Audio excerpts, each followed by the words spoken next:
This podcast is brought to you with limited interruption by Rudy Luther Toyota. Whether looking for an exciting brand new Toyota, a certified pre-owned vehicle, or getting quality routine maintenance and service for your vehicle, Rudy Luther Toyota is the place to go. Rudy Luther Toyota, the southeast corner of 394 and 169 in Golden Valley. Subscribe to the podcast Beyond Politics. They host some of the biggest names and smartest minds. Beyond Politics is from a former Democratic congressman who helped ignite Barack Obama's campaign and a former campaign manager and political columnist. They go beyond the usual chatter on politics, news, science, and books. It's politics and everything beyond. On Beyond Politics, subscribe wherever you get your podcast.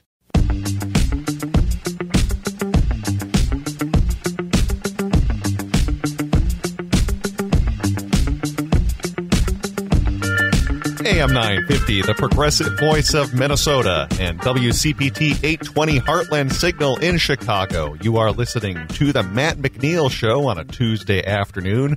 However, as you can probably tell, there is no Matt McNeil today. Instead, you are stuck with me, Brett Johnson, who normally is one of the producers of the Matt McNeil Show, but today we really had to go deep on the bench.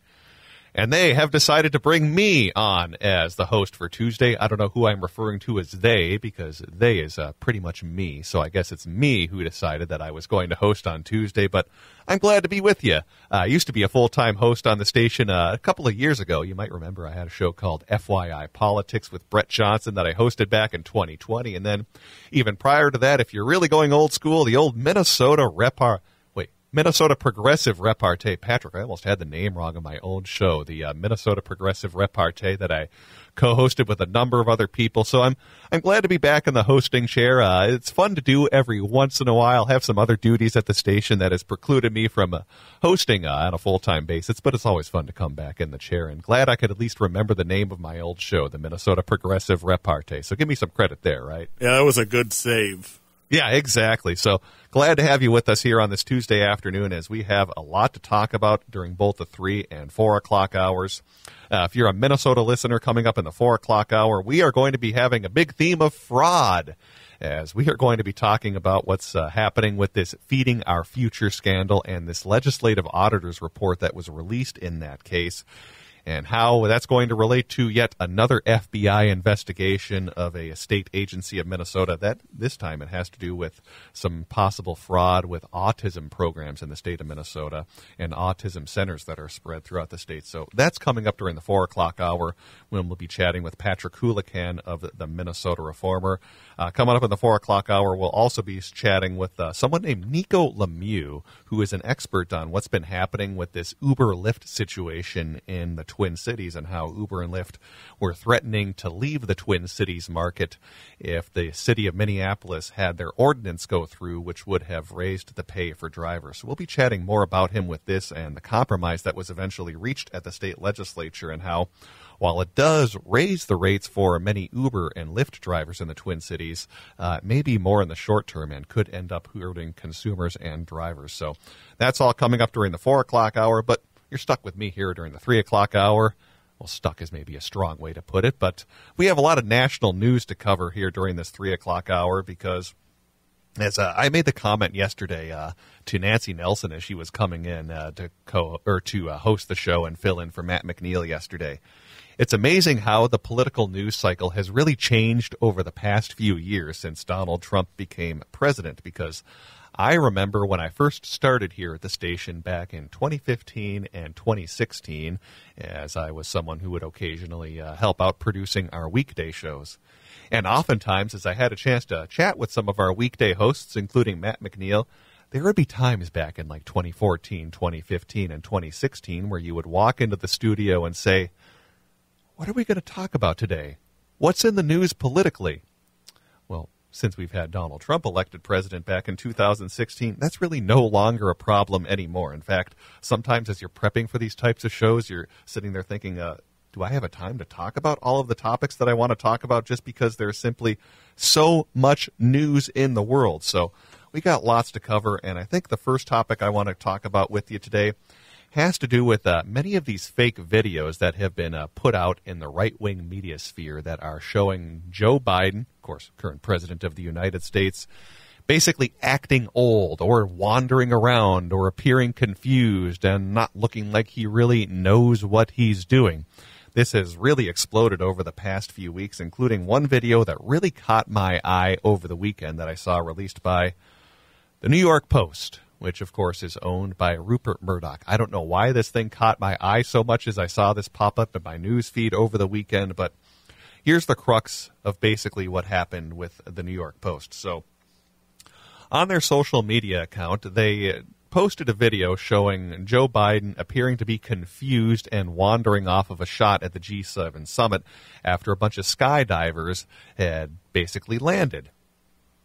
So they showed a very narrow shot of President Joe Biden after these skydivers had landed, basically wandering off in his own direction, appearing to stare at a tree or stare at nothing, which would not be a good look for the President of the United States, let alone anyone who is a senior citizen who can be accused of saying, oh, well, you're confused. You have early onset, whatever you might have with your mental capabilities.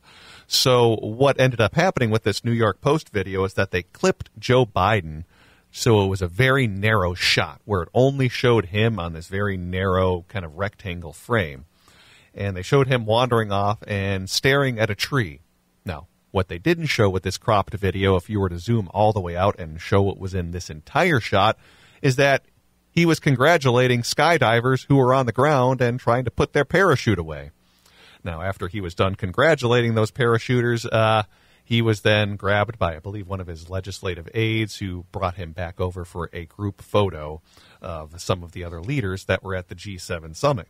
But you can see how that can be perceived as President Joe Biden looking dazed and confused, for lack of a better way of putting it, of looking off to the side.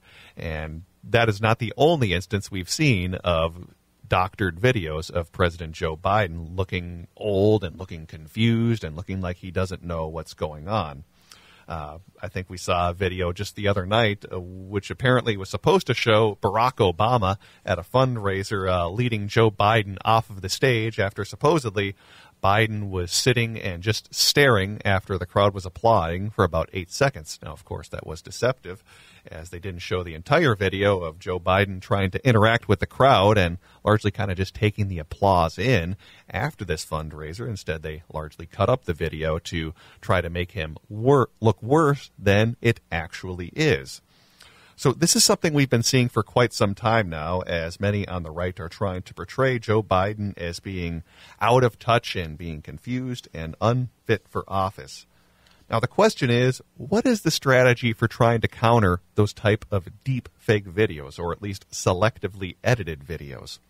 Well, Mother Jones put out an article on this where they talked about the Democrat strategy for dealing with videos. And basically what they're saying is that the strategy is twofold, according to multiple people within the Biden campaign and those allied with outside groups. Now, first, they're going to try to contain them to the conservative media ecosystem and the very extremely online spaces of political discourse like Twitter/X, hoping to prevent them from breaking through into mainstream media at least as much as possible. So what they mean by that is that oftentimes these videos are shared within right-wing media, which would include, as we said, Twitter and X, which since Elon Musk purchased that platform a couple of years ago, that very much has turned into much more of a right-wing platform. But there are others as well, including obvious examples like Fox News or OAN or many other social media channels, including Donald Trump's Truth Social. That's mainly where these videos are getting spread. So the strategy of the Biden campaign is to try to counter these as much as possible so they're not picked up by mainstream outlets, whether that's MSNBC or CNN or ABC News or the New York Times or whoever else. Now, the other strategy they are using to try to counter these deep fake videos is by being aggressive in fact-checking and quickly posting fuller video clips with appropriate context and calling out media outlets that report on them, with the White House and Biden campaign hoping to stop them from spreading too far.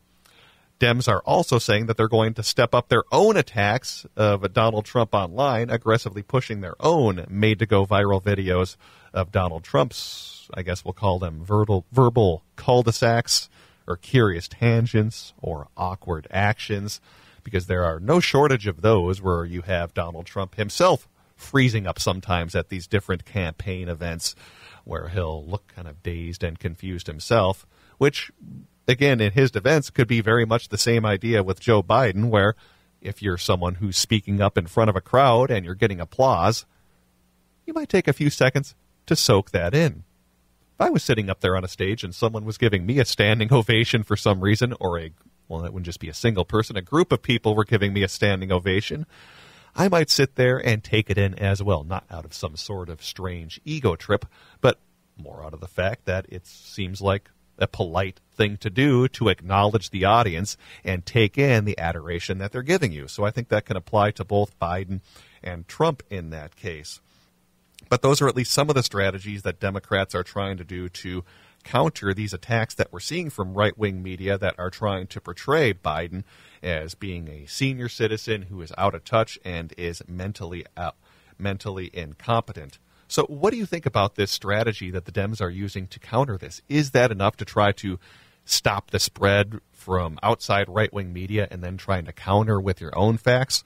Or would it be a better idea to counterattack and post your own videos of Donald Trump largely engaging in the same sort of behavior where he's having his own type of senior moments? I'm not sure which direction is the right way to go on this. I would almost think it would be a better idea just to counterattack on this completely, because I think if you're sitting there playing defense and having to say, well, see, this video really isn't true, this is the full video with full context, that's not something that really plays as a viral media clip that we'll see circle around social media or even mainstream media outlets. So it's not exactly the best thing to do to try to counter a negative ad or a negative attack with another negative attack, but I think it could be one way to neuter some of the attacks we see from right-wingers and those within the Trump campaign that try to show and display Joe Biden as being someone who is having senior moments and someone that... What are your thoughts on that? Our phone number here at the station is 952... What are your thoughts on that? Our phone number here at the station is 952... 946-6205, 952-946-6205. I get the idea of trying to keep these viral videos at least contained within right-wing media, since oftentimes it's very easy to get caught up in your own social media bubble, where you might hear the saying that what happens on social media is not the real life, since really only like maybe 2 to 5% of the population is really actively engaging with content on social media. But when these do start to flow into mainstream media, that's where you start seeing some real problems with the Biden campaign and this perception that he's old and out of touch, especially with some of the more popular social media apps like TikTok. So it's a tough situation to try to figure out how you counter these types of attacks that are trying to portray the president as being old and out of touch, when oftentimes they're using doctored videos that aren't showing the whole picture. And then, of course, you have the factor that I think Biden has always been kind of an awkward guy in the first place, where he's never really been a smooth public speaker during any point of his political career. So it kind of just plays right into his hands sometimes when he has those types of moments, when at least they're not doctored. We're going to talk more about this coming up on the other side of the break, as you are listening to Brett Johnson filling in for Matt McNeil on this Tuesday afternoon.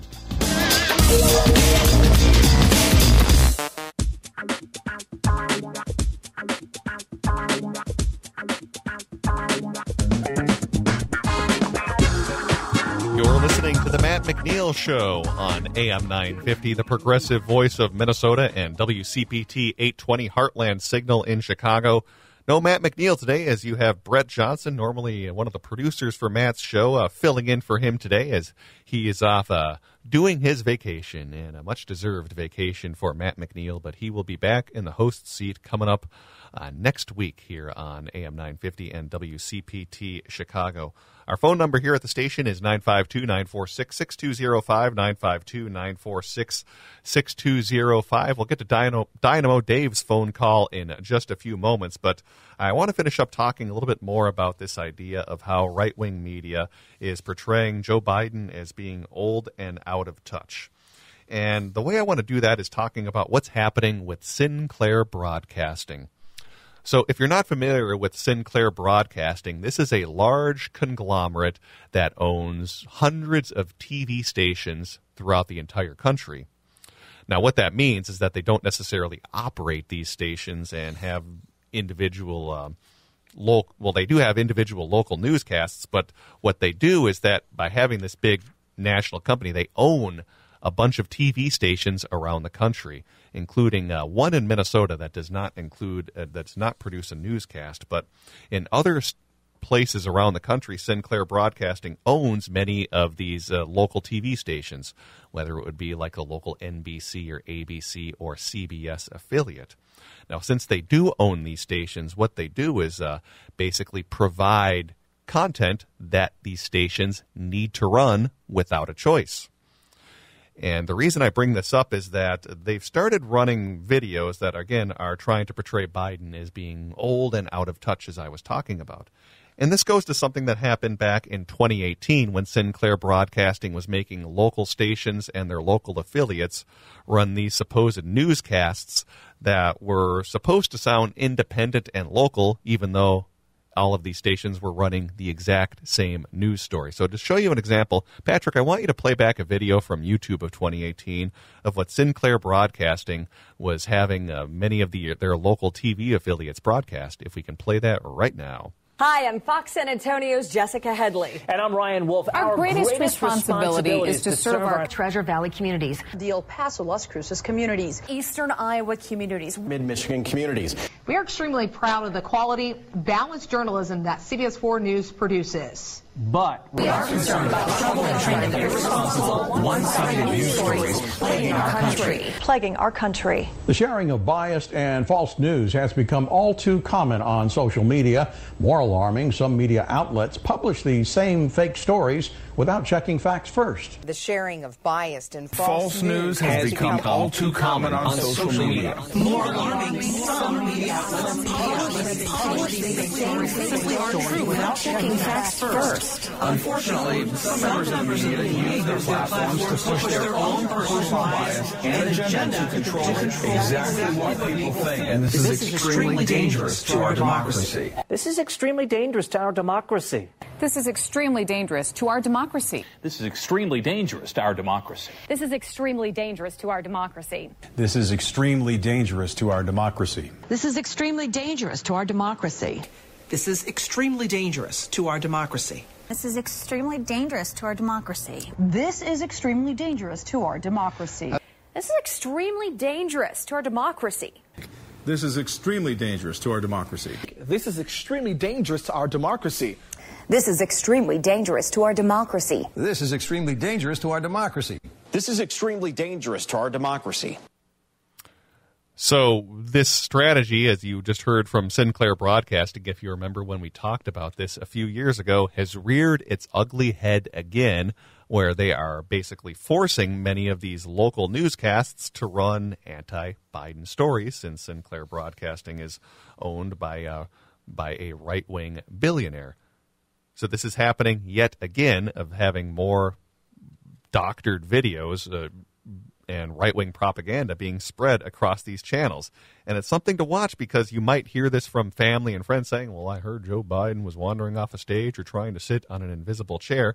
Well, some of these could be coming from these local newscasts, which have the perception of being local and independent, even though, as we just heard from this video, they're getting quite literally the exact same talking points to say during these newscasts. And by the way, I'm not necessarily criticizing the local journalists. They're doing what they're told from their corporate ownership, but this is something we're going to see more and more of, and we already have with Sinclair Broadcasting affiliates already out there broadcasting information about Joe Biden and showing doctored videos of him. So this is something we're probably going to see ramp up even more as the presidential campaign continues.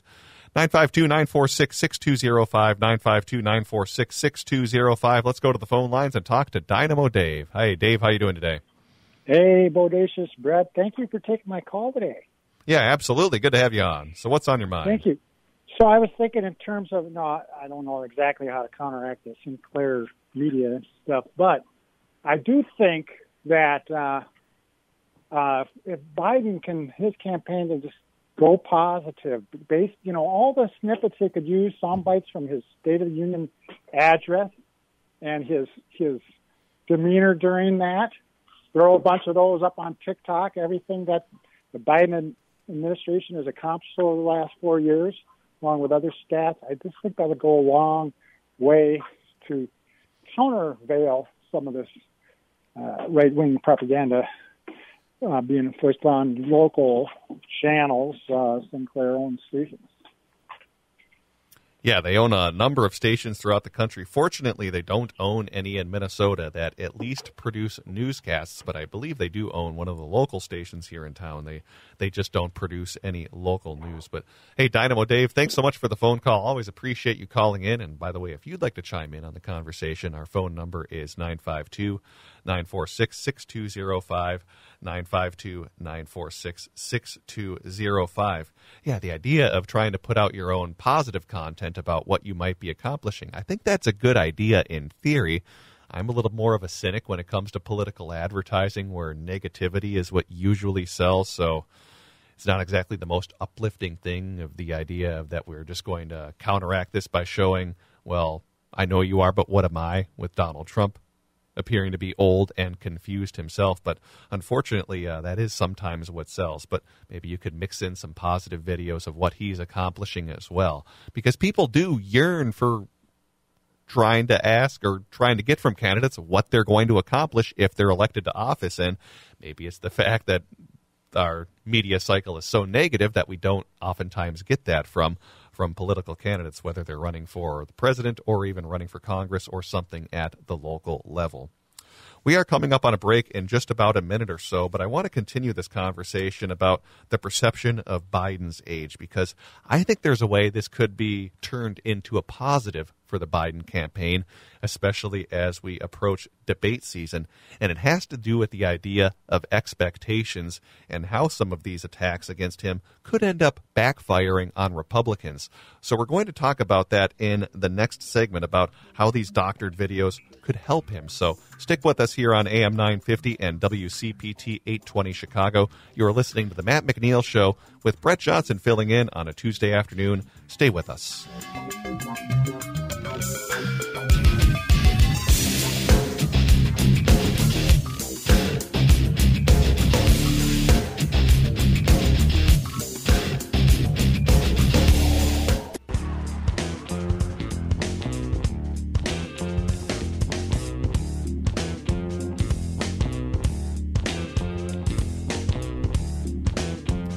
AM 950, the progressive voice of Minnesota, and WCPT 820 Heartland Signal in Chicago.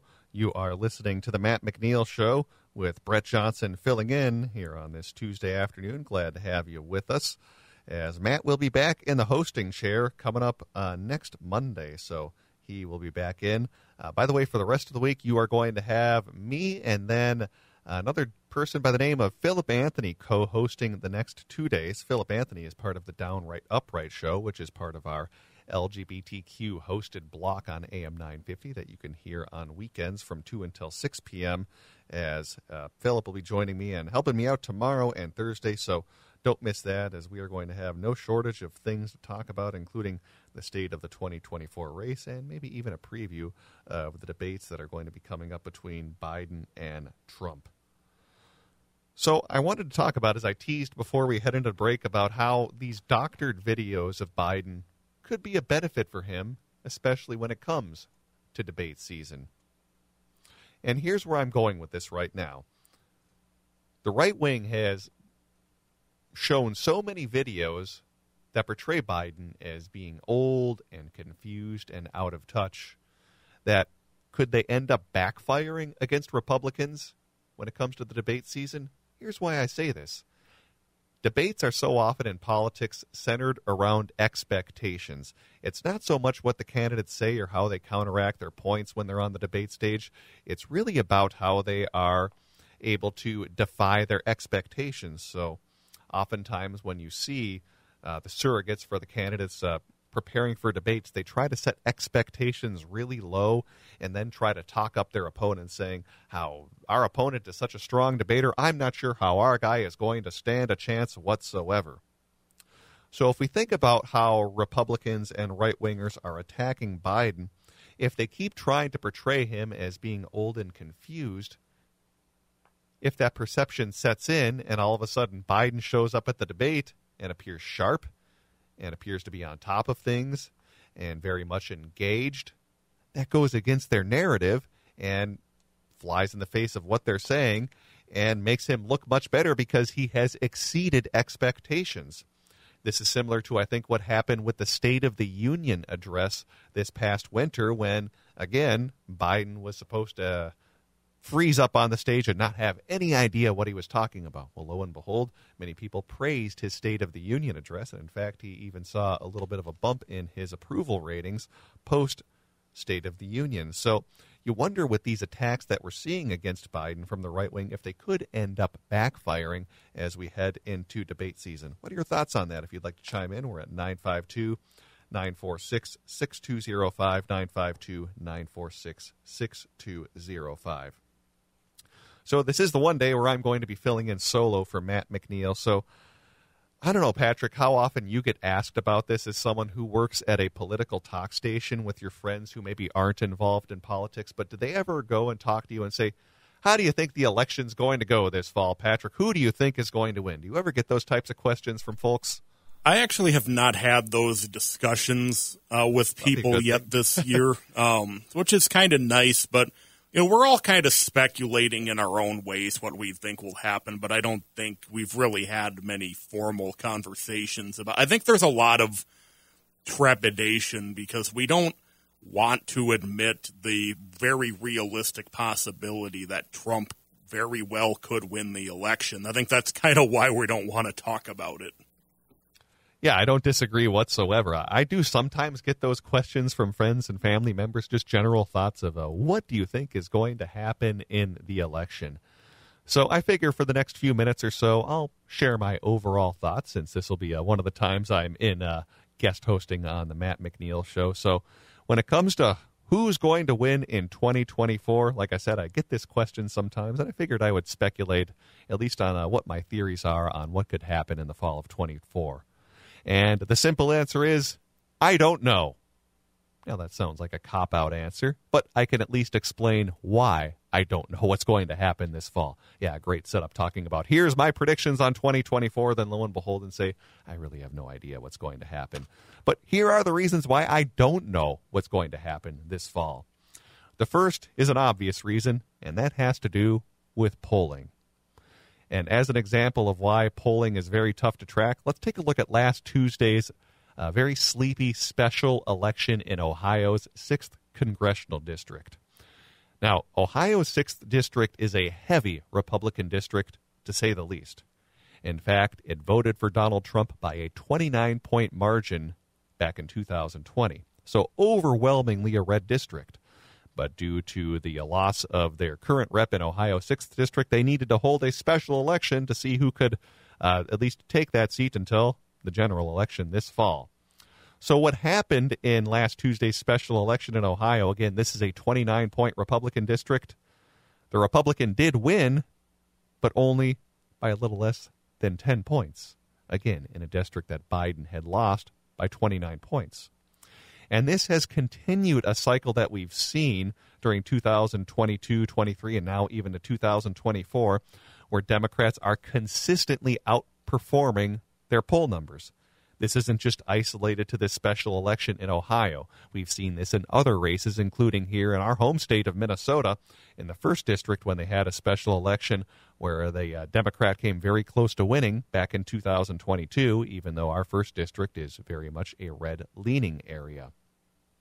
So it's been a trend we've been consistently seeing for a couple of years of Democrats consistently outperforming their poll numbers, which flies in the face of what we're seeing of national polls that show Trump either holding a narrow or sometimes even a large lead over President Joe Biden. Now, of course, obviously at the national level, we vote by the Electoral College, so it matters what's happening in the states. But we're still seeing that same trend where if we look at the battleground states of like Wisconsin and Pennsylvania and Michigan and Arizona, in most polling, Donald Trump does have, at the very least, a small lead.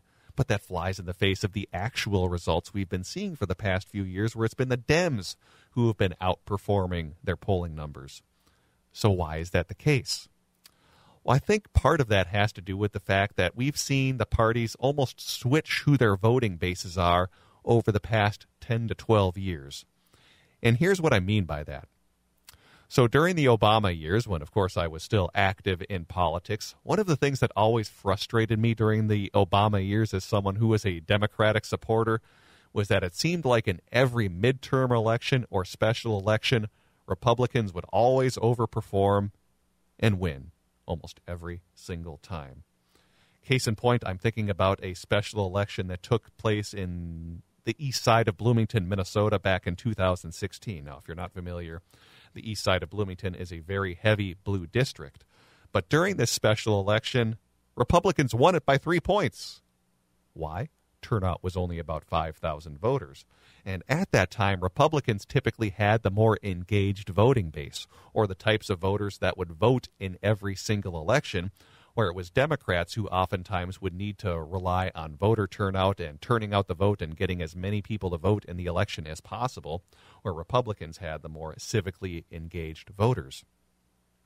Now, what I think has happened during the Trump years and has been accelerated since about 2020 and especially 2022 with the Dobbs ruling on abortion is that this dynamic has switched in terms of the base of both parties, where now I think it's the Democrats who have the much more engaged base and the types of civically minded voters who are going to vote in every single election, whether it's an off-year election or a midterm election or a special election.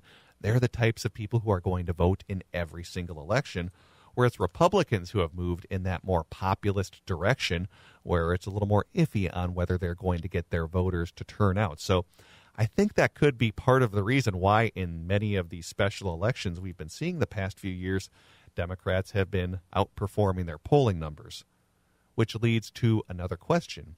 If Democrats are outperforming their polling numbers because they're more civically engaged, what happens during a presidential election when all the Republicans and Trump supporters are going to show up and vote? That's where I think the question is going to be on voter turnout, not necessarily on the Democratic side, which has been traditionally what we've always heard in politics, that Democrats need to turn out their votes to have any sort of chance in a presidential election. I think that dynamic has now flipped, where it's Republicans who need to make sure their voters turn out in every single election. I think the Democratic base is largely locked in. They're probably going to show up and vote for Biden in the fall.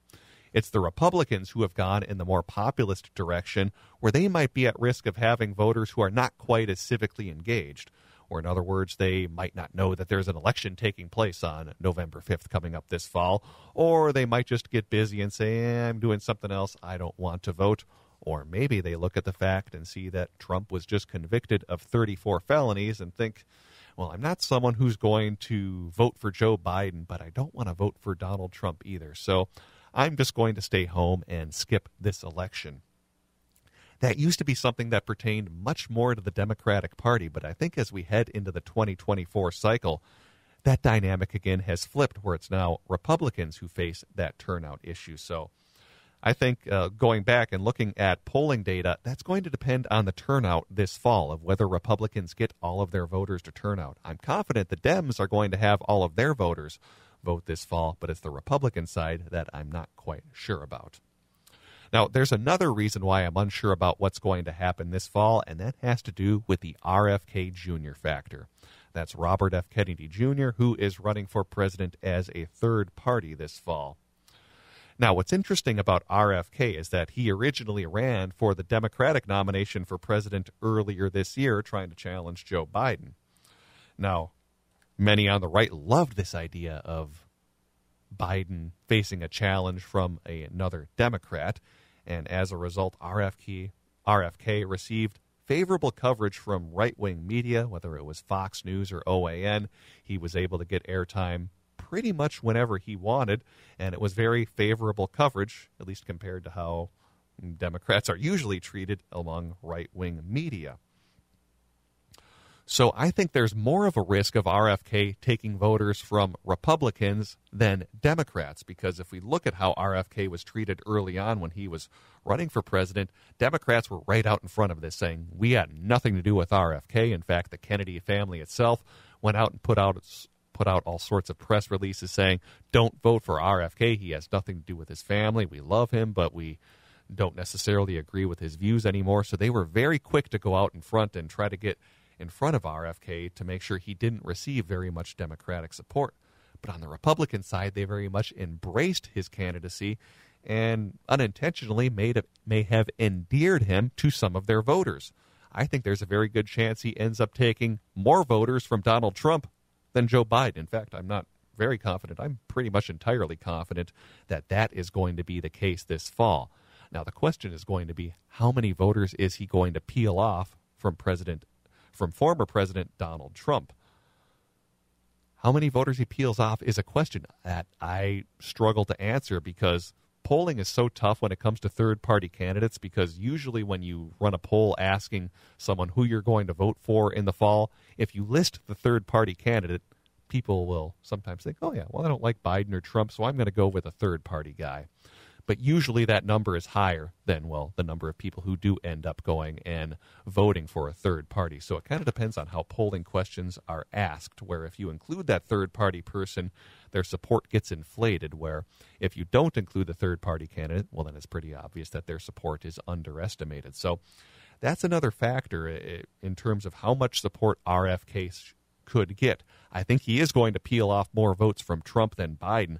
The question just is, how much will he end up taking up from Trump coming up this fall? And a big factor that could determine that would be if he appears on the debate stage coming up next week that will be taking place at CNN Studios. Now, I know both the Biden and the Trump campaigns don't want RFK to show up at the debate, but if I'm sitting there as a Democratic strategist, I would welcome the idea of RFK participating in the debate. Because like I said, I think there's a better chance that he is going to peel off more votes from the Republicans, since the Dems have done a pretty good job on their part of making sure that their voters are not going to be at least swayed by the arguments of RFK Jr. for why they should vote for him. I think he's much more susceptible to having that happen from the right wing, just given how he was treated earlier in the campaign cycle, and the fact that, well, he's been trying to at least get the nomination of the very right-leaning Libertarian Party. So at least my thoughts on what could happen this fall. In essence, I don't know, but I could at least tell you the factors that could play into what happens this fall. It depends on what RFK Jr. gets of support from Donald Trump voters, and then also turnout for the Republicans as well. Stick around. We got more to talk about on the Matt McNeil Show. Brett Johnson filling in here on a Tuesday.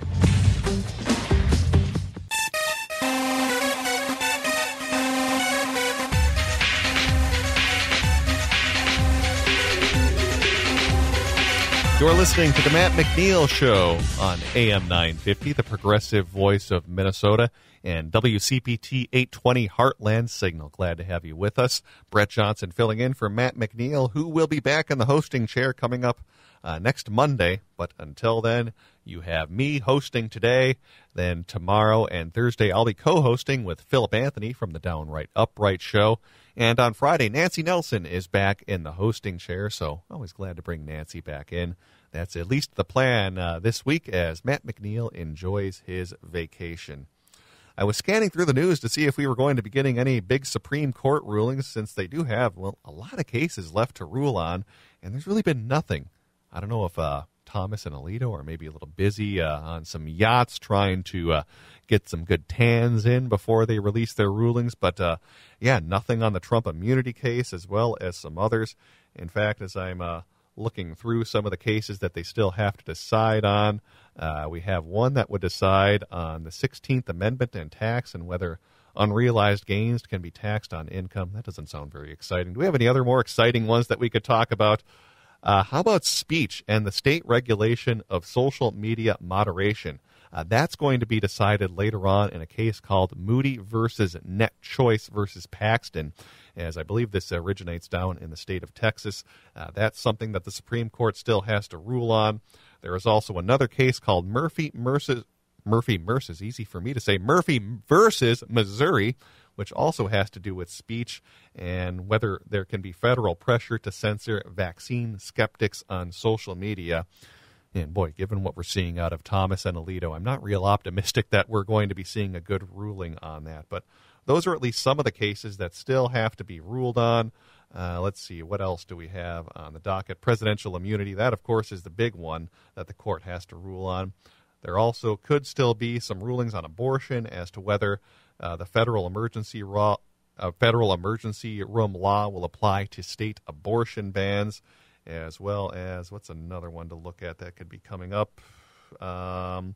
There's also a case on expert witnesses on drug trafficking cases. So those, I think, are all the major ones that they still have to decide. There are some other cases as I'm looking through my list here that maybe aren't the most exciting, but still very important. But you can find all of those, at least by just, simply Googling Supreme Court, or also going to Minnesota Reformer. They provide a good overview of that as well. 952-946-6205, 952-946-6205. So to close off this first hour of the Matt McNeil Show, we are going to switch gears completely and talk about sports. No, we're not going to be doing a sports update or anything like that, or just having me recite scores. We are going to be talking about the absolute craziness that has to do with money and college football, and how that could impact us as taxpayers, not just in Minnesota and Illinois, but really anyone around the country. So here's how I got thinking about what's happening with the craziness of college football. There is a current conference called the Big 12, one of the bigger conferences within college football. And as I said, they're one of the bigger ones, but they're not the biggest compared to like the SEC and the Big 10, who take in a much higher amount of money. So one of the ways that the Big 12 is trying to close the financial gap with the Big 10 and the SEC is by selling naming rights to their entire conference. Not just sponsoring like their championship game, but literally their entire conference. And they're rumored to be working with Allstate, or in essence, the Big 12 would become either the Allstate 12 or, my favorite, the Big Allstate. They're estimated to take in about $50 million a year if they proceed with this idea of renaming their conference after a corporate sponsor. Now, here's why I'm bringing this up. That just is one absolutely absurd example of how money is playing a role in college athletics, and it's only going to get worse as time goes on, as many conferences try to catch up with the Big 10 and the SEC, who are taking in much more money than the Big 12 and others. If you're having conferences trying to sell naming rights to their own conference, what's to prevent that to happening with schools, for instance? Of maybe having the Minnesota Golden Gophers, for instance, become maybe the Best Buy Golden Gophers, or maybe the Target Golden Gophers, or the My Pillow Golden Gophers. Well, maybe not so much on that one, since Mike Lindell doesn't have a lot of money.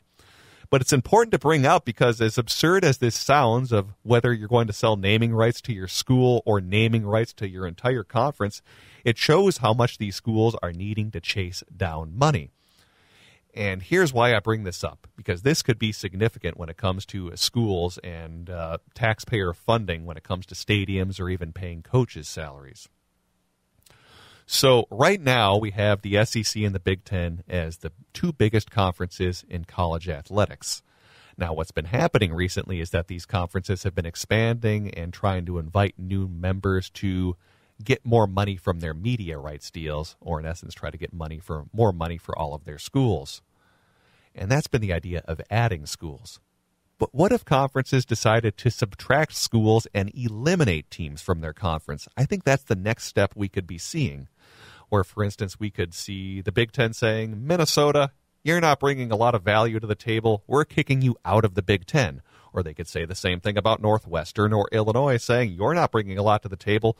We're kicking you out of the Big Ten, and we're going to, in essence, make more money by not having you in the conference. And where that could be significant for taxpayers is that, let's say you have the University of Minnesota, who is expecting to take in $80 million from the Big Ten media rights deal, where if they're no longer part of the Big Ten and receiving that $80 million, all of a sudden, if Minnesota were to have to join another conference, they would be taking in, let's say, maybe $40 million instead of $80 million. Well, where does that other $40 million come from? possibly the taxpayers to maintain their current stadium or to pay coaches, or it would have to come from other sources. So that's something to follow, at least with college athletics, as we approach this absurd time of now having conferences potentially sell their naming rights altogether.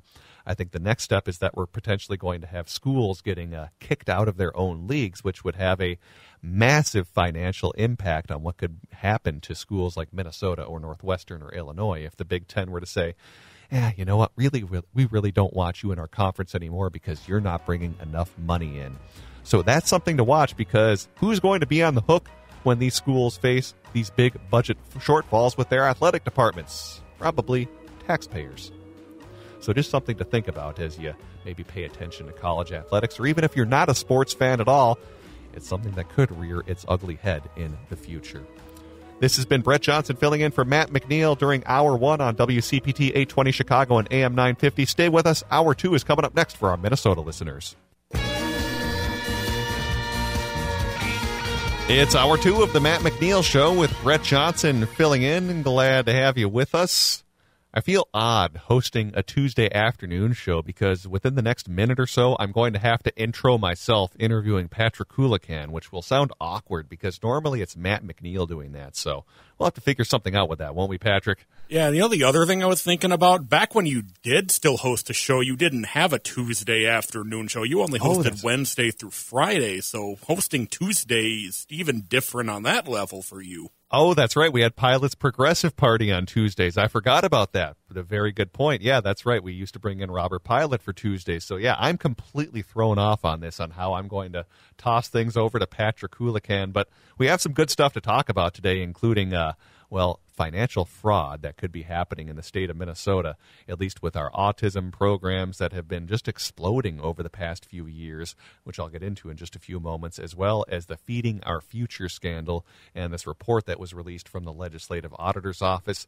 That's coming up with Patrick Coolican, and then later on in the show, we'll be visiting with Niko Lemieux, who is someone that's been following what's been happening with this Uber-Lyft bill at the state legislature, which was eventually signed into law. Now, it was celebrated as being a compromise, which would raise the rates for many drivers and put money in their pockets, but there could be some hidden aspects of that bill that maybe aren't such a good thing for drivers and even consumers. So we'll be speaking with Niko Lemieux about that in just a little while. But without further ado, I am going to intro myself and play back our interview and conversation I had with Patrick Coolican of the Minnesota Reformer. AM 950, the progressive voice of Minnesota. Brett Johnson with you here on a Tuesday afternoon. And as usual on Tuesdays, we are joined by the editor-in-chief of the Minnesota Reformer, Patrick Coolican, as he'll be chatting about some of the stories that they've been working on over at the Minnesota Reformer. By the way, minnesotareformer.com. Make sure you subscribe to them, as we have a number of news stories to cover today, mainly having to do with fraud in the state of Minnesota and some of the programs, as we are going to be talking about the Legislative Auditor's investigation into Feeding Our Future and how the Department of Education could have done a better job in trying to catch some of the red flags that led to the fraud with Feeding Our Future. We'll also be talking about how the FBI is investigating possible fraud cases into many autism centers throughout Minnesota.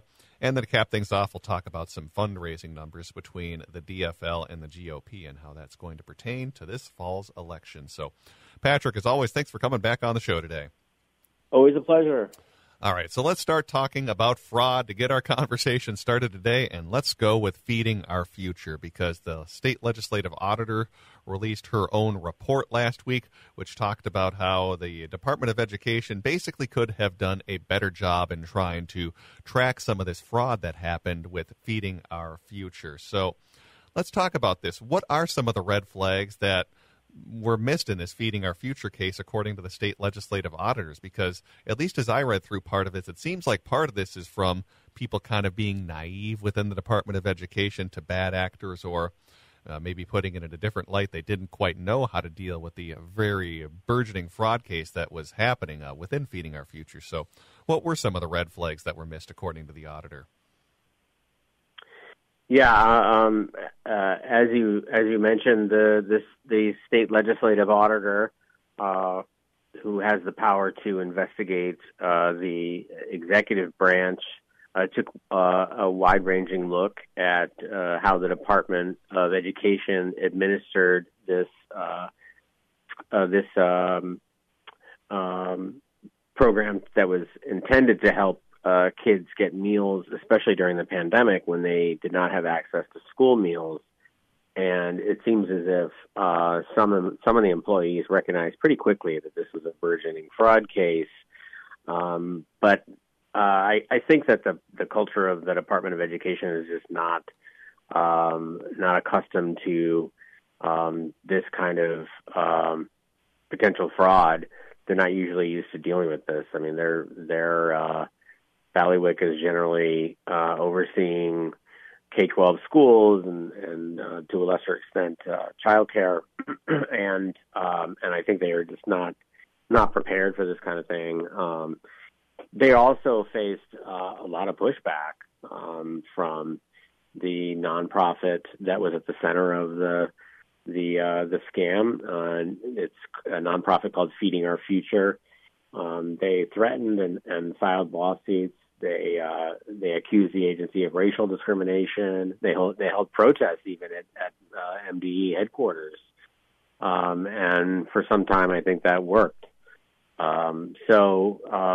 In the face of that, I think it required quite a lot of political courage, which maybe they didn't. It took them a while to summon, and so the program allowed to go on for far too long. And $250 million later, here we are.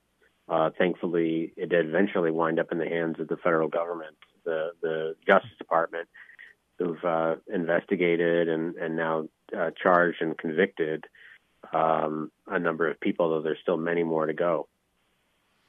Well, it's an interesting point you brought up, how they also, some of the employees of the Minnesota Department of Education faced, which I might even call kind of bullying tactics of pushback when they were even raising the specter of some sort of fraud. They were able to say, well, this is some sort of racial discrimination or threatening lawsuit. So I could see how that would be very threatening to employees of the Minnesota Department of Education, who, as you said, are not typically used to dealing with these types of programs, when most of the time it's something simple like distributing school lunch or even like school supplies or something like that, pretty nondescript types of expenditures, where this is a very different program and something that seemed to catch a lot of the employees by surprise. And then even later on, when they did start to report some of these instances of potential fraud, they faced some bullying tactics, it seems like, from some of the defendants in this case. Yeah, but you do have to go back to all the red flags. And as the auditor reported, the Department of Education received at least 30 complaints about the nonprofit, about Feeding Our Future, from mid-2018. So that's well before the pandemic, well before the thing really ramped up. And that they were using unethical or inappropriate methods to recruit food sites, that they operated sites at locations without the property owner's permission, that they ran a messy and haphazard food distribution process, and that they demanded kickbacks from vendors. So this went back several years, and for instance, to June 2018, a complaint that alleging that the executive director of Feeding Our Future had, through theft and forgery, taken control of the organization from other founding members. So there was this internal struggle for Feeding Our Future with pretty serious allegations raised, and that's only June of 2018. So it goes on for 2-3 more years, all the way to October 21, when MDE was told Feeding Our Future was delivering food to nobody in particular, just leaving it in common areas or entryways and creating messes at 3 locations where it didn't even have permission to operate. So it's not as if there weren't warnings. There were, but Feeding Our Future certainly was as we've talked about, very aggressive in pushing back to try to keep this thing going and keep the checks coming. So mistakes all around, and now we're all paying for it, not just monetarily, but I think what's really important here, and we can talk about a couple other alleged fraud situations, this really erodes the public's trust in the government to help people who need it. It really increases the level of public cynicism, and that's really a shame in the long term, because there are important programs that we're trying to lift people up with, and when the public associates them with fraud, they're far less likely to support them, both in the short and the long term, and I think that's the real long term damage, which we can't even calculate a dollar figure on. Yeah, the trust is something you can't put a dollar figure on, because I would even think about how there are certain politicians who would try to take advantage of this situation, saying, hey, look, we can't trust the government to run anything, therefore let's just defund all of these programs because, well, look at all the fraud we're seeing with Feeding Our Future. And now, potentially another new fraud case in Minnesota as we move on to another topic, which is also having to do with fraud, and that is the fact that the FBI is investigating possible Medicaid fraud in the treatment of autism in Minnesota. Now, this is something I didn't know had been happening over the past few years, but spending on autism programs in the state has exploded over the past 5 years, as we have gone from just 5 years ago to having 41 providers in the entire state to now 328. And the amount of money paid from the providers has jumped from $6 million to $192 million. So we talked about the explosive growth in the spending and the amount of spending on these providers and just the sheer number of them that have opened up overall. So let's talk about, before we get into some of the possible fraud with this, what factors contributed to this rapid increase, because that is pretty massive in just a 5-year period to go from 41 to 328 providers and then spending $6 million to $192 million on these providers. Right. So the feds are now looking at potential fraud in this program as well, and certainly the growth does look alarming, but there are some key factors here which are worth considering. Primarily that for some time, families with autistic children really had trouble getting any help with treatment, and the insurance companies had weaseled out of it. And thankfully, after a lot of activism on the part of families with autistic children and their allies, it's now been mandated. And so that explains a lot of this increase in the spending. We have learned a lot more about autism spectrum disorders and how to diagnose it, how to treat it. And so that's all for the good. And I should also note that despite this growth, you still have waiting lists where families can't get the diagnostic tools and treatment that they need. And so that's not a good situation. But on the other hand, there does appear from our reporting, and apparently the feds have their suspicions, that there's some bad actors here who are taking advantage of the new mandates and the new spending to take advantage of the program and to line their own pockets. And we have a source in the insurance industry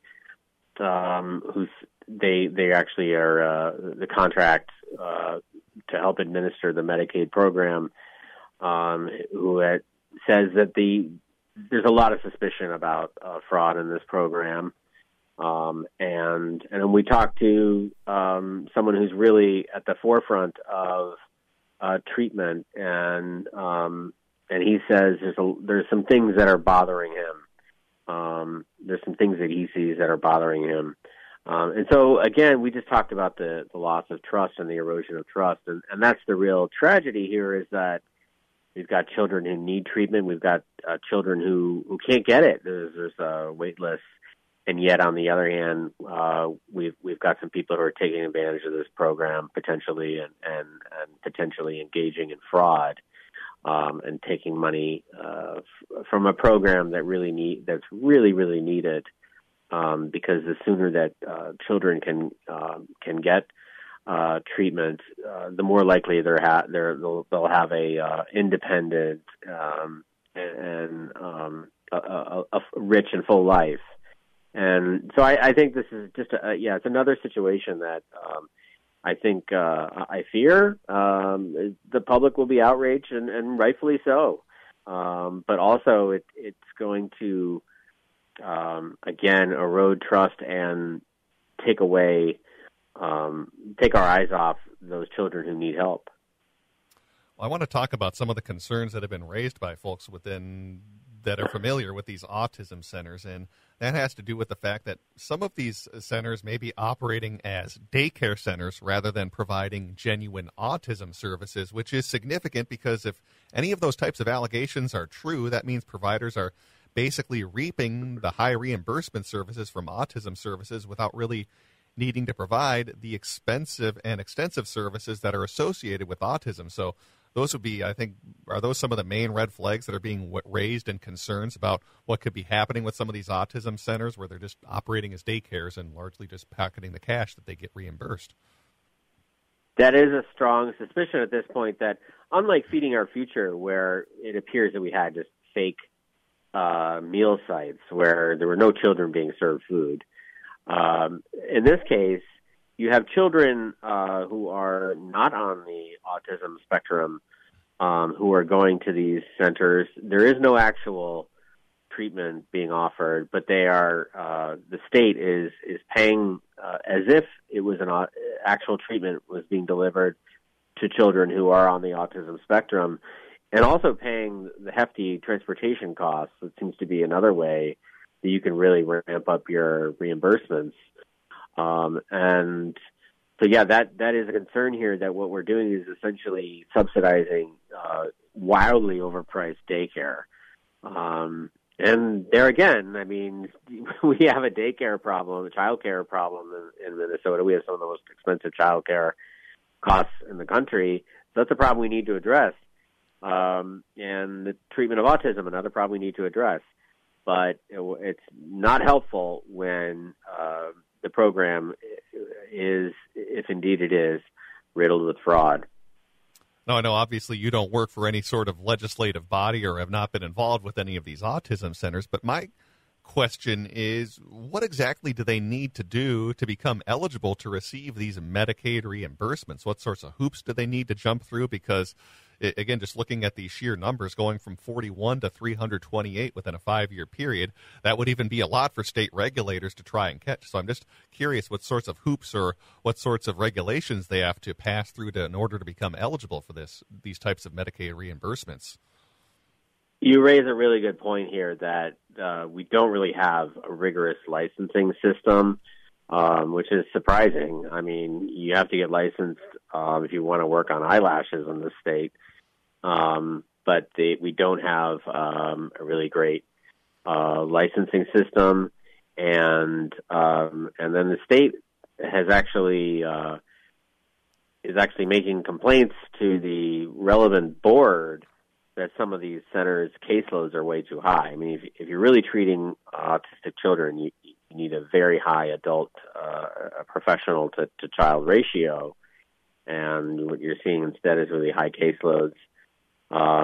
So clearly, the legislature needs to come back next year and look at regulation and licensing to make sure that this explosion of treatment centers is actually legit, and these are legit places that are actually providing good treatment and can prove it.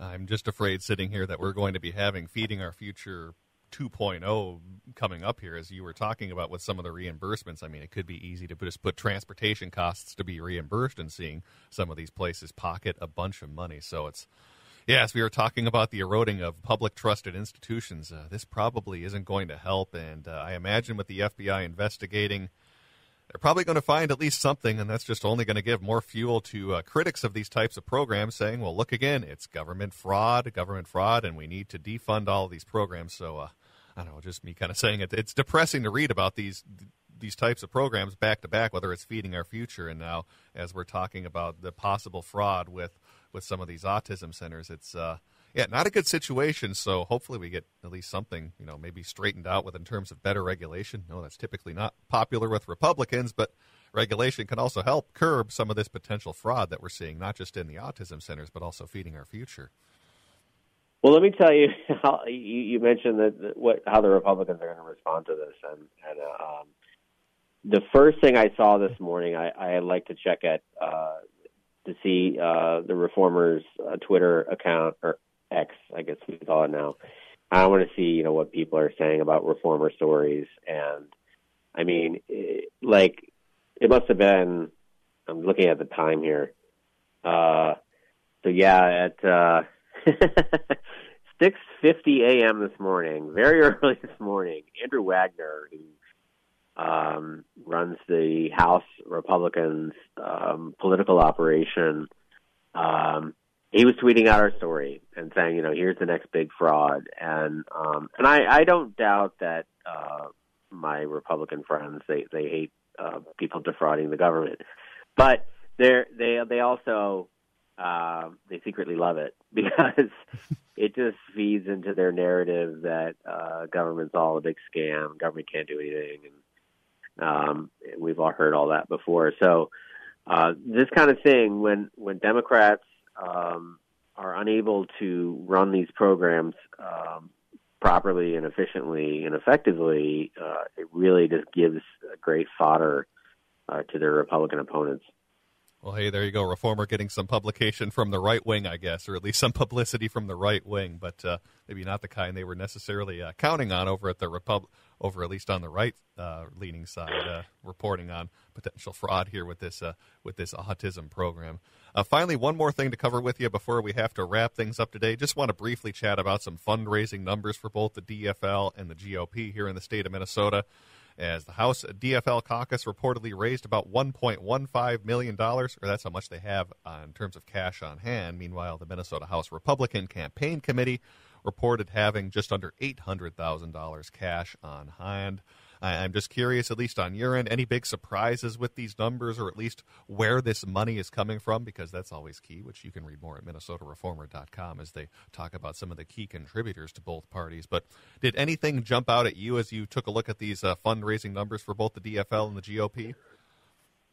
I am a little surprised at the DFL's House DFL's advantage, because it is such such a narrow majority that they hold right now.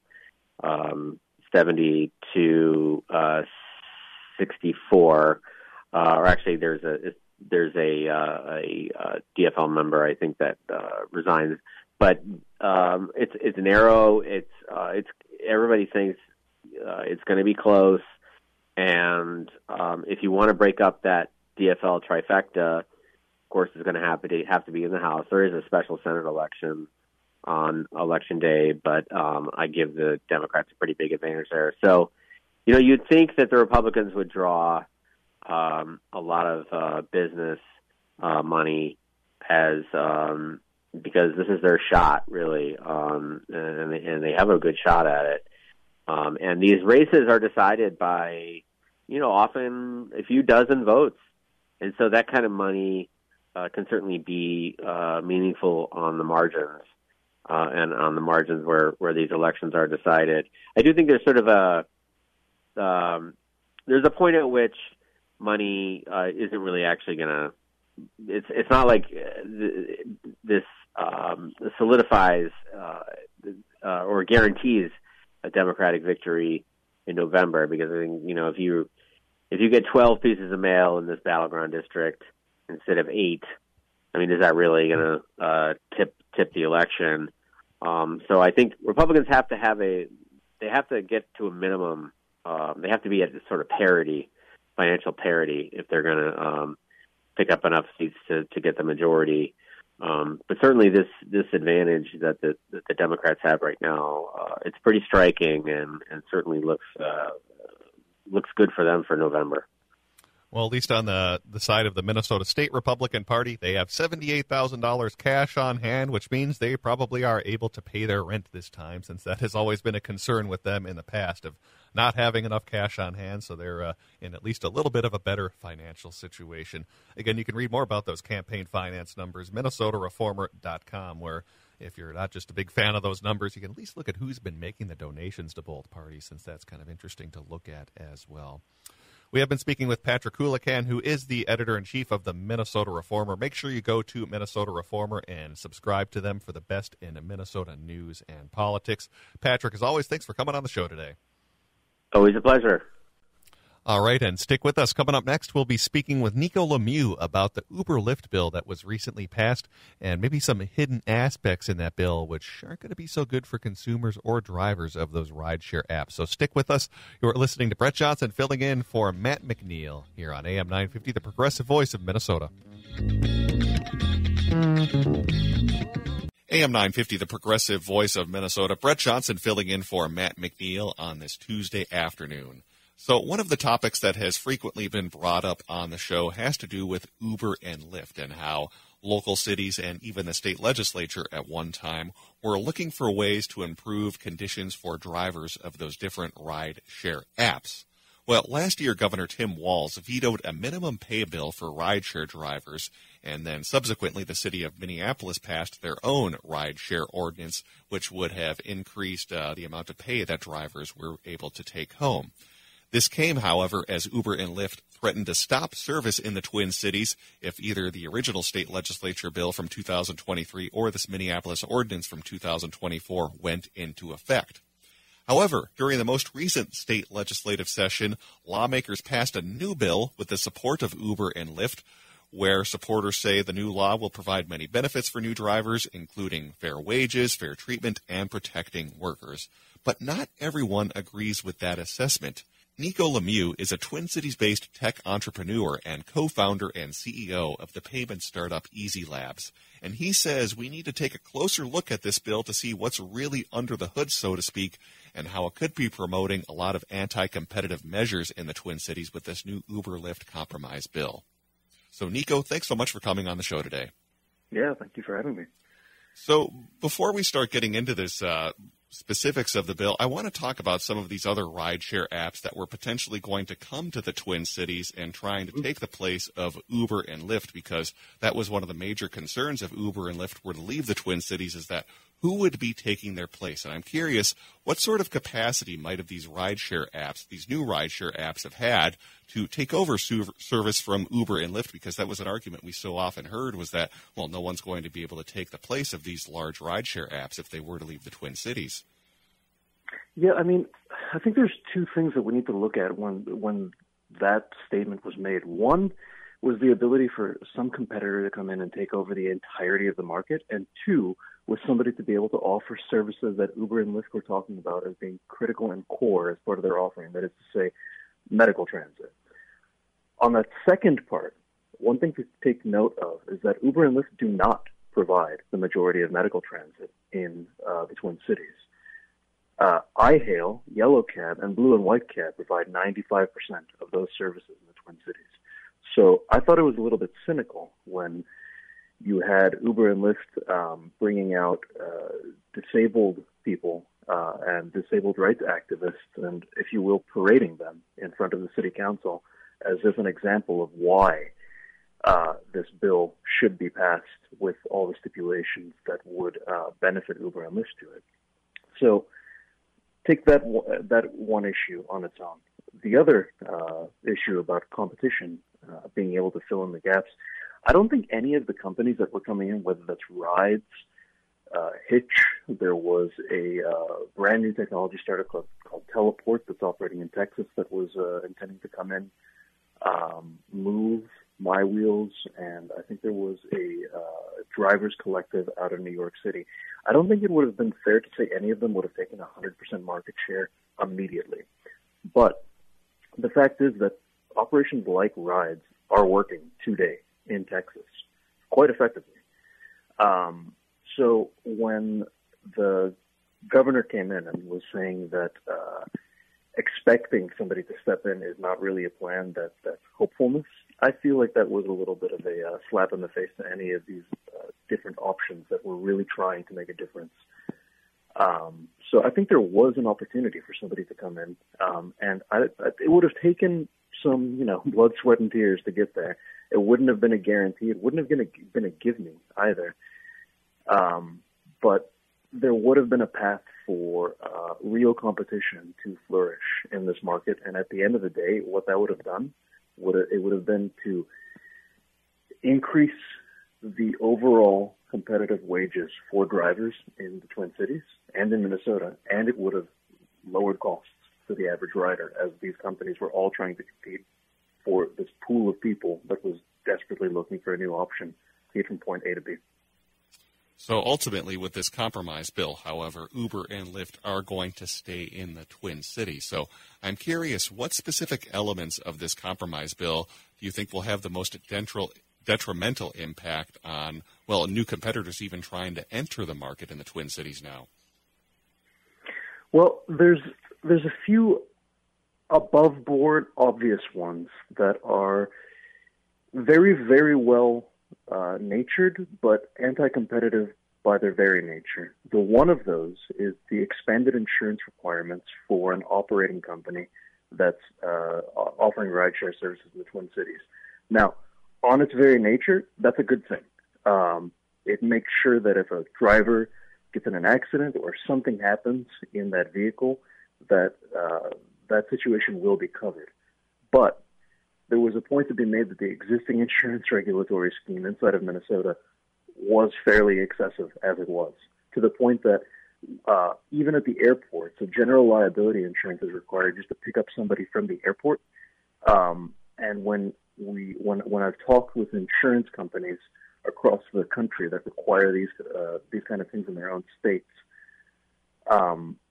they all but said that it's a waste to have that extra level of insurance because nothing had ever really happened in those kind of locations that would necessitate it. But put that aside, I think we can agree that insurance protections are a good thing, but it essentially doubled the cost of entry for this market. It doubled the operational cost for a small player to be able to offer their services in this market, because an Uber or a Lyft with a national and an international strategy, they can really set their own price. They say that 10 to 20% of their expenditures go to insurance, and that's probably correct. But at the scale that they're at, they can kind of negotiate and set their own price that they want, because if they're not going to work with one party, another party is more than happy to take their business. Secondly, I feel some of the things that are kind of hidden in here that didn't make it through. The Minneapolis City Council put in a pretty good provision to their ordinance that allowed drivers to keep 80% of surge pricing. That's the kind of pricing that if you've got an event that's going on and you've got a lot of demand going on, maybe the rideshare app puts the cost of what might be a $10 ride up to $50. Because of the increased demand on the drivers. Well, Minneapolis required 80% of that surge fare to be going to the drivers, and that didn't make it to the final bill. And so I feel like that's an issue, because in a lot of states and in a lot of other jurisdictions that these two companies work in, that's a very easy way for them to take even more of the share of drivers' hourly earnings than really that they're entitled to. Lastly, one thing for me that was a big glaring, maybe my largest issue with this bill. This bill sets aside a requirement for all rideshare operating companies in the state of Minnesota to contract with what's called a driver's advocacy organization, which they defined as a nonprofit that's been in existence for at least 2 years, whose purpose is to be an intermediary between the drivers and the operator, the rideshare operator.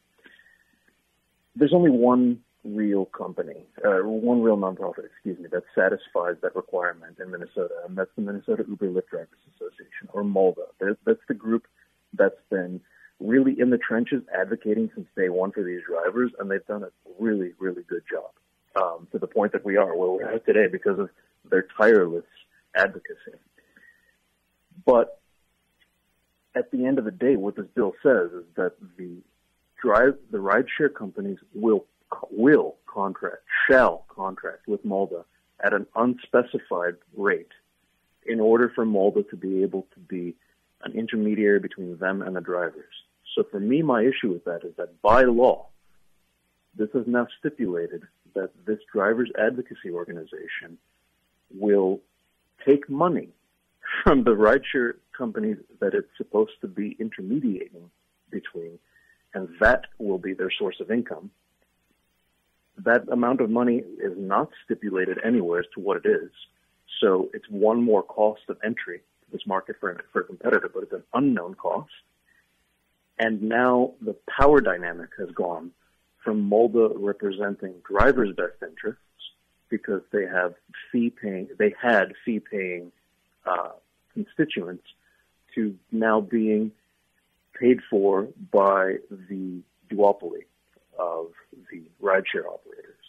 So my concern is that any drivers advocacy organization that fills that role, even if it's not MOLDA, the power dynamic will shift towards them being representative of the rideshare operating company rather than the drivers that they're supposed to advocate for, simply because they're getting paid by that party. So just to back up on this, because I think this is a big deal, this change with MOLDA. So correct me if I'm wrong. At least prior to this bill, MOLDA was primarily or at least entirely funded by fees from drivers. But this changes now where the rideshare apps are going to be directly funding MOLDA, which I could see that, potentially being an issue where that they still very well might be advocating for drivers, but that does change the relationship significantly if they're getting their funding from the rideshare app, because if you're not getting money from the rideshare app, all of a sudden your organization is not getting funding. So I could see that being a potential major issue, and then another competitor would potentially have to also work with MOLDA unless another nonprofit were to come into existence, but that could even be very tough to do, being that they would have to be in business for 2 years. So this does seem to, as you said, create a lot of barriers, but I just think that change is important to point out in how the funding mechanism for MOLDA is going to be changing significantly now. Yeah, and I mean, Representative Hodan Hassan, she put it in a way, she said something, I'll paraphrase here, to the tune that there are thousands of organizations in the state that fit the bill. But frankly, that's a little bit of a cop-out, because there are not thousands. There are thousands of nonprofits in the state that have existed for more than 2 years, but there are not thousands of drivers advocacy organizations. And there's really only one group that drivers know represents them, that has been in the trenches for them since day one. But the issue with this law, again, is that it doesn't actually stipulate how much anywhere is expected from rideshare companies to pay for MOLDA to contract with them in order to be the intermediary.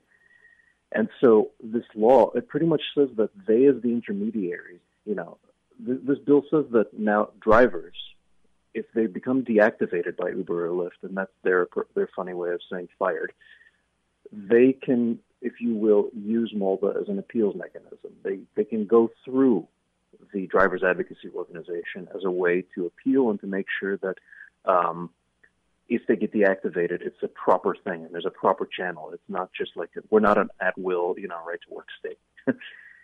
So my concern with this, again, is that it shifts the power dynamic to, if you're getting paid a certain amount before from your drivers, from 1,300 dues-paying drivers, an annual amount from them, and you represent all of them, to now getting paid, 5 times more, 10 times more, who knows, because the law doesn't stipulate how much they get paid, that now the power dynamic will shift towards, if a driver gets deactivated, well, c'est la vie. So I want to talk about another aspect, too, and that has to do with licensing fees, because any Uber competitor entering the market first has to hand over nearly $100,000 in an annual licensing fee to Minneapolis, St. Paul, and the Metropolitan Airports Commission. And just to add some context to this, Washington's Democratic trifecta in their state set their statewide licensing fee for $5,000.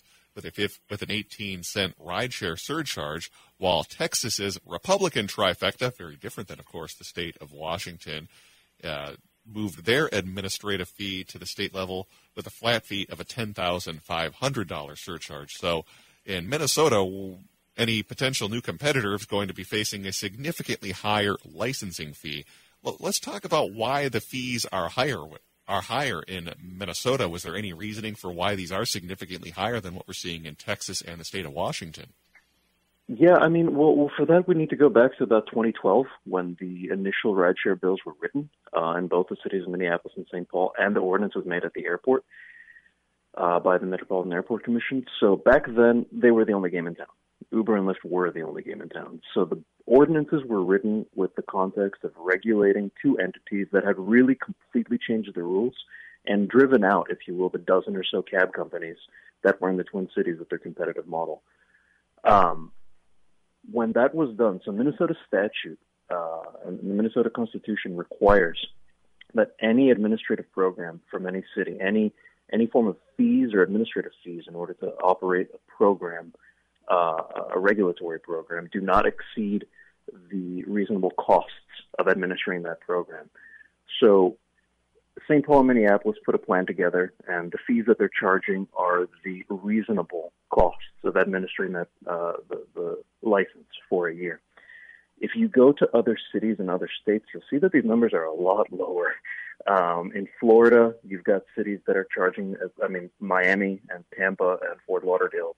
Some of these cities charge as little as $500 for a license to operate in their cities. So if you look at why this arose in the Twin Cities, it was an effort to basically get some money back from the new facts on the ground, if you will, that these two companies were there. This is what they were doing. Let's recoup some administrative fees to the limit that we can do it. Now, if we fast forward here over time, with the bill that was passed by the current legislature, the reach that they took in preempting some of the rights of cities in order to be able to, for example, negotiate wages. This isn't new. A lot of states have preempted cities' abilities to do these actions with rideshare companies. They preempted it up to the state level. The issue with the Minnesota rideshare bill is that the thing it did not preempt, unlike Washington or Texas, were the city-level fees. Austin's rideshare bill, when they passed it years ago, did not go quite as far as Minneapolis's, but when Texas came in and preempted at the state level, they said that it would have been kind of absurd for any rideshare company to be going to, Texas has 4 major cities and a handful, a sprinkling of less major ones. It would have been absurd for them to go to any one of those cities and have to get different licensing requirements in every single city. Washington made the same conclusion. California's made the same conclusion. Indiana, New Jersey, Arizona, Florida, they've all made the same conclusion. So the issue there, again, is that as we are right now, if you're the city of Minneapolis or the city of St. Paul, it's the last lever that you've got of control over these companies working in your city. You can no longer ask them for data on their operations in the city. That's part of the bill. You can no longer negotiate or set any form of wages or conditions on their operation in your city. That's been preempted to the state level. So, as I argued in my op-ed in the Reformer, I could see an intelligent or at least a entrepreneurial city council saying, you know what, we need to charge a fee based off of the maximum statutorily available amount that we can do, but we can't charge over, the economic impacts that this fee or this program has on our city. Let's do an environmental health and safety assessment and say, I don't know, how much does rideshare in our city contribute to air pollution or to detrimental health or anything like that, and then raise the fee subsequently in order to use it as a lever to control these companies. But ultimately, at the end of the day, it's kind of futile because even $100,000 to enter this market, yes, it's one of the highest in the entire country. It's incredibly anti-competitive for a new entrant to the market. But when you consider just how much money Uber and Lyft made in this market last year, and they are profitable, when you consider how much money they made, it's a drop in the bucket. So if you're a new entrant coming in and trying to really make it happen, good luck. I wish you nothing but the best, and that's incredibly admirable that you're trying to take this on. But I think it's only going to get harder from here for you guys, any of these new entrants, any of these new companies to actually operate and to compete at this level. Because it's really a David versus Goliath story, but now Goliath has been given, or David's had his slingshot taken away from him. Well, in essence, it's also created what seems to be an almost catch-22 situation where, as you said, the only control cities largely have right now are setting those licensing fees, which, as you said, it's very affordable for Uber and Lyft when they are large corporations where $100,000 is a drop in the bucket compared to a small company where that could be a significant amount of money. So even though these cities might be implementing these higher fees to enter the market, to, as you said, maybe do an environmental impact study, something that is very positive, at least on the surface, that does prevent new competition from potentially entering the market, even though you would be getting that licensing money potentially from Uber and Lyft. It's very affordable for them, but not exactly for any smaller corp or for any smaller rideshare apps. So while on the surface that's a good thing, it doesn't really help at least competition with other apps trying to enter the market. Yeah, that's right. So ultimately, a better bill, if it would have been written in this bill that those administrative fees would have gotten preempted to the state level as well, as the Democratic trifecta in Washington did, or as the Republican trifecta in Texas did, that would have been a much more positive spin on the bill that was put through. But unfortunately, that's not what we got. It's an interesting take because oftentimes we hear about how preemption negatively affects democratic cities and priorities. But, yeah, this is a case where it could potentially be the exact opposite, where preemption might have been a more helpful thing when it comes to trying to create competition. Well, I agree that in many cases it probably is negative. But if we're already dealing with an environment where it has gotten preempted, then let's not take half measures, right? Let's go all the way. Let's not dip our feet into, let's not dip our toes into the water. Let's just take the plunge. And I feel like right now with this, we're dipping our toes in a way that is really only advantageous to Uber and Lyft. Well, unfortunately, we are just about out of time. We have been speaking with Niko Lemieux, who is a Twin Cities-based tech entrepreneur and co-founder and CEO of the payments startup Easy Labs, as we were talking about some of the unintended or maybe even intended consequences of this recent Uber-Lyft compromise bill that was passed at the state legislature and how it really can damage potential startups from entering the Twin Cities market. You can read Niko's column over at MinnesotaReformer.com. Again, that is MinnesotaReformer.com. Niko, appreciate you coming on the show today and at least breaking down some of the detail of what's in this Uber-Lyft bill, because there's a lot, at least prior to reading your column, that I was not aware of. So appreciate you doing the research on this, and hopefully folks are able to check out the column and learn a little bit more. So thanks so much for coming on the show today. Appreciate it. Yeah, thank you for covering this. I mean, I think it's a really important issue, getting from point A to point B. I mean, let's not forget, these companies, when they came into this state, they came here for a reason. The way that industry was fundamentally broken at its core, and the way that regulations and law kind of enforced this breaking at its core over time, it gave a way for companies like Uber and Lyft to come in. But, a lot of the criticisms that people have had over the years about them not treating riders with the best of respect, them not treating drivers with the best of respect, openly flaunting and flouting the rules in the cities that they operate in, these things don't come out of nowhere.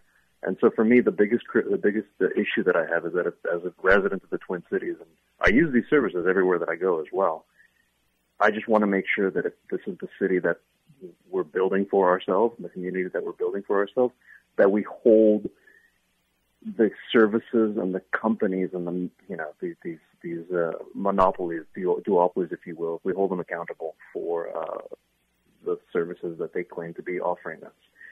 So thanks for having me on. I think it's an important issue, and I don't actually think now that the work is done. There's a lot more to do. All right, let's take another break as you are listening to Brett Johnson filling in on the Matt McNeil Show. Stay with us here on AM 950, the progressive voice of Minnesota.